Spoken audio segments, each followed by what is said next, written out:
Bismillahirrahmanirrahim. Assalamualaikum warahmatullahi wabarakatuh.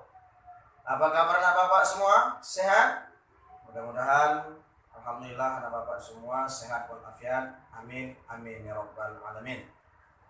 Baik anak bapak semua, silakan dibuka bukunya ya.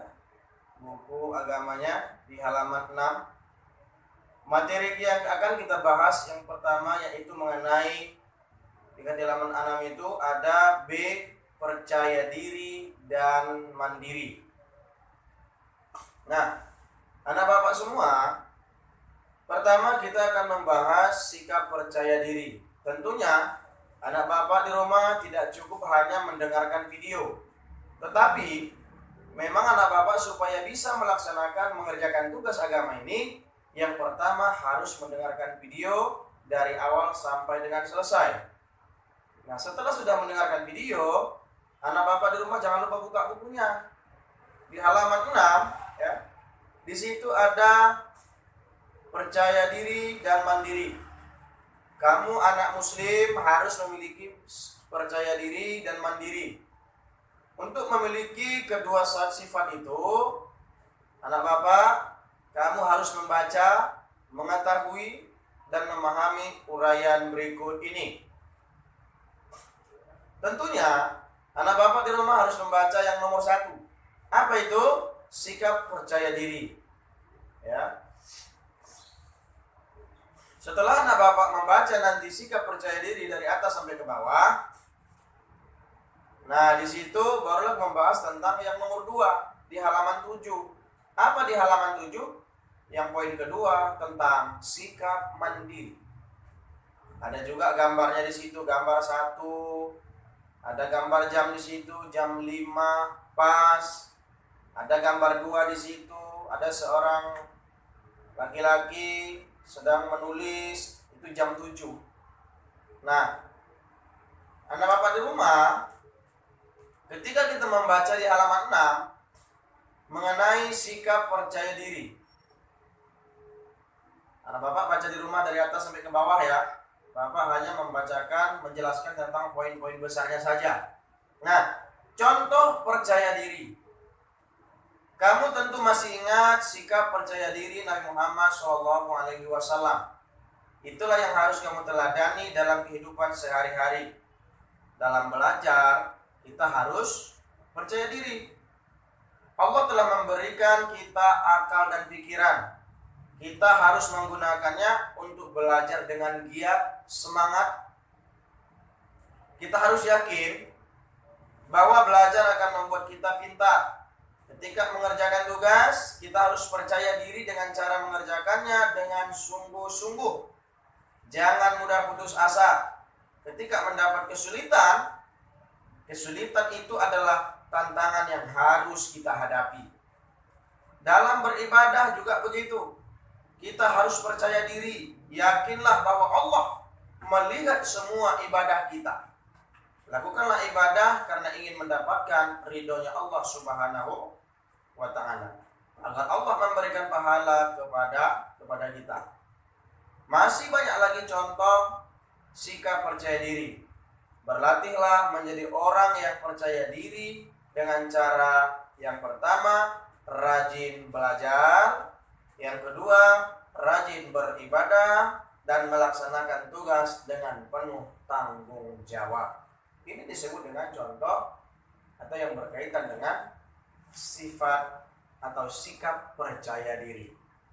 Ketika bapak agama memberikan tugas, anak bapak jangan putus asa. Aduh, agama ini payah kali lah. Jangan. Jadi bagaimana? Tetap semangat. Belajar dengan sungguh-sungguh, yakin, percaya diri, insya Allah. Ketika kita mau belajar, di mana ada kemauan, pasti ada jalan. Itu yang pertama ya. Yang kedua, di halaman 7 tentang sikap mandiri.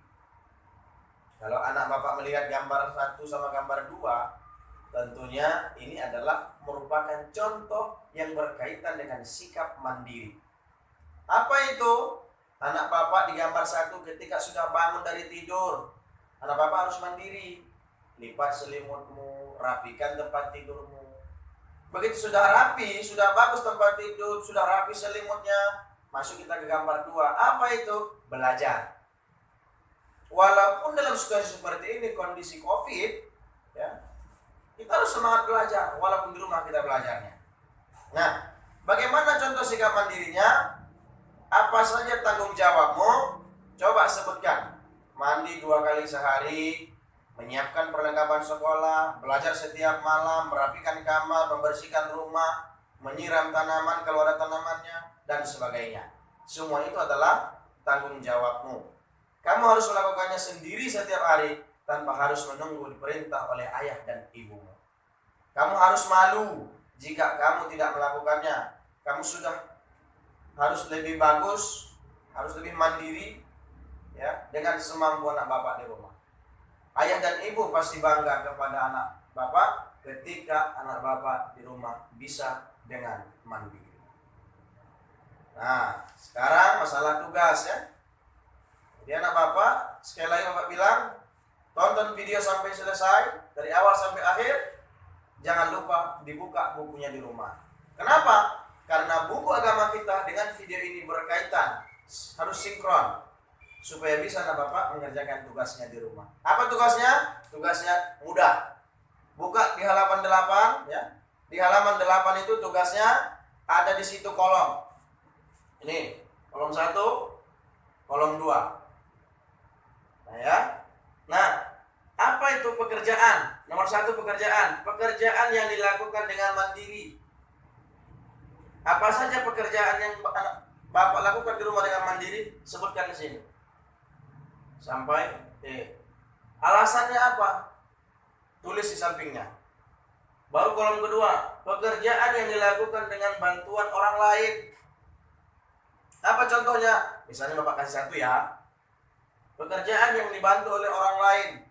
Katakanlah dibantu orang tua, dibantu abangnya di rumah, dibantu kakaknya di rumah, bisa. Apa itu? Ketika mau mengerjakan soal.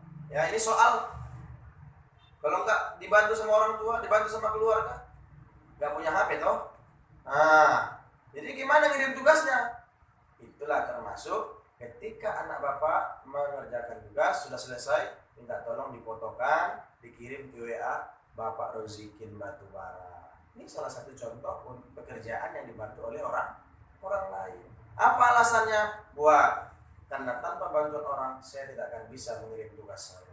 Barangkali cukup sekian yang dapat Bapak sampaikan. Tetap jaga kesehatan, jaga kebersihan agar senantiasa kita semua sehat walafiat.